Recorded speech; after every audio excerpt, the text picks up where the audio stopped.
Olá pessoal, eu sou o Dr. Douglas Monteiro, sou fisioterapeuta, doutor em neurociências e estou aqui a convite da LAFIM, que é a primeira liga de fisioterapia neurofuncional do Agreste de Pernambuco. E aí eu queria agradecer esse convite, dizer que fico muito feliz e gostaria de falar para vocês sobre um tema que é a abordagem fisioterapêutica na prevenção de quedas de pacientes com doença de Parkinson, tá bom? Então, o primeiro ponto que a gente precisa considerar quando a gente fala de quedas na doença de Parkinson é que quedas é um ponto bem importante. Afinal de contas, é um dos principais fatores de óbito nesses pacientes, assim como problemas cardiorrespiratórios, tá bom? Então, é muito comum a gente ter entre os objetivos a prevenção de quedas. E aí, a gente precisa pensar nisso desde a avaliação. Como assim? Alguns aspectos importantes a se considerar na avaliação quando eu penso em prevenir quedas. Em que estágio esse paciente está da doença?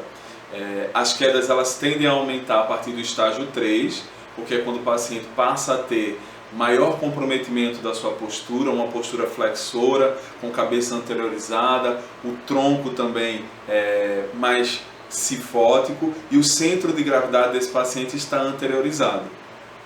Além disso, a partir do estágio 3, geralmente o paciente começa a apresentar também instabilidade postural, que é a dificuldade em ter as reações de endireitamento, proteção durante o desequilíbrio. Muito comum e não é obrigatório todos os pacientes apresentarem o freezing, que é o congelamento durante a marcha e é um fator que aumenta muito, exacerba muito o índice de quedas, tá bom? Então, a gente pensar em que estágio o paciente está. Então, estágio 3 e 4 são os pacientes que provavelmente vão apresentar mais quedas. Douglas, eu não posso prevenir quedas nos pacientes que estão no estágio 1 e 2? Pode sim, a gente pode trabalhar de forma preventiva e inclusive de forma mais segura com esses pacientes, pensando já em ter uma melhor marcha e consequentemente também prevenir as quedas, tá bom? Então, além de entender em que estágio está o paciente que eu estou tratando, é muito importante durante a avaliação eu perceber como é que está a força do meu paciente.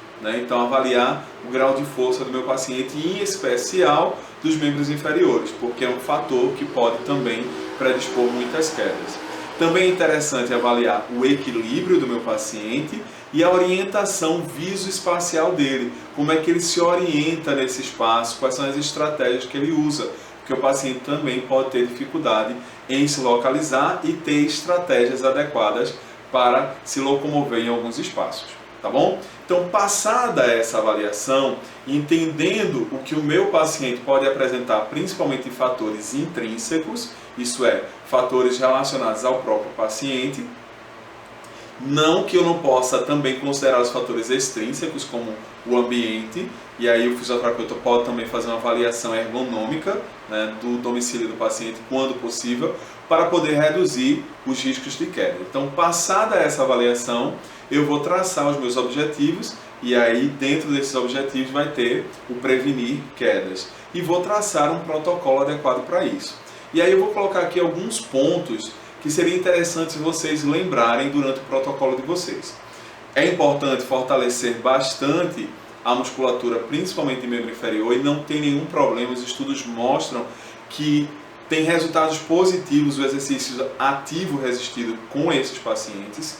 É importante também trabalhar a postura desse paciente, isso é, a flexibilidade muscular, principalmente da cadeia anterior de tronco, devido a essa anteriorização do centro de gravidade, tá? É muito interessante isso. É importante trabalhar o equilíbrio desse paciente, tanto de forma estática quanto de forma dinâmica, e aí envolve o treinar a marcha, e o treinar a marcha dentro de circuitos onde o paciente ele possa trabalhar funções, inclusive executivas, de tomadas de decisão, muitas vezes tirando esse paciente do ambiente clínico ou da sua casa para ir a uma praça, para ir à rua, onde ele tem que tomar decisão porque vem alguém correndo na praça ou porque tem um obstáculo. Isso é bem interessante.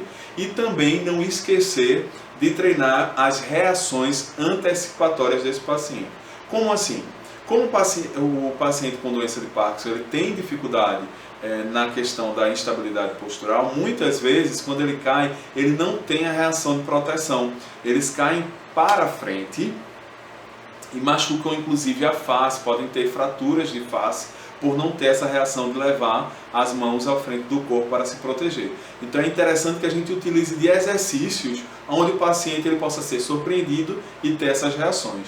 E nas fases iniciais da doença, a gente possa também trabalhar a questão da dupla tarefa, isso é, realizar duas tarefas ao mesmo tempo, como caminhar e segurar a bola que as pessoas estão jogando para ele, tá bom? Só um pequeno exemplo, ok? Eu espero que essa pequena explanação tenha dado ideias a vocês de como criar um protocolo e também de quão é importante a gente pensar em prevenir quedas nessa população específica. Muito obrigado pelo convite e até a próxima. Tchau, tchau.